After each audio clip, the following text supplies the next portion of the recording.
खबर आपको देंगे सिंध हाई कोर्ट से, जहां पर सुहेल अनवर सयाल की अबूरी जमानत में अब 28 नवंबर तक की तौसी कर दी गई है। सूबाई वजीर के खिलाफ इंक्वायरी की तफसीलात भी अदालत की जानिब से तलब की गई हैं। समाअत के दौरान असिस्टेंट अटॉर्नी जनरल इरफान अजीज रोस्टम पर आए और कहा कि आपने फाइल पढ़ी है। इस हवाले से इस्तफसार भी किया गया। क्या कार्रवाई रही आज की? मरियम हसन हमारे साथ है, उनसे बात करेंगे। जी मरियम।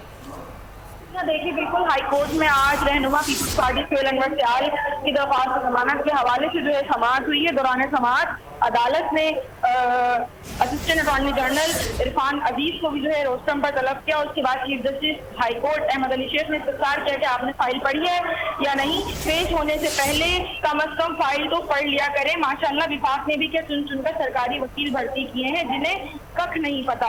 बाद अदालत ने रिमार्क देते हुए कहा कि ये लोग 10 रुपए खर्च नहीं करेंगे। सुहेल अनवर सयाल की दरख्वास्त की कॉपी के लिए 10 रुपए आप अपनी जेब से खर्च कर लें। अदालत ने सुहेल अनवर सयाल की अबूरी जमानत में 28 नवंबर तक तौसी कर दी है।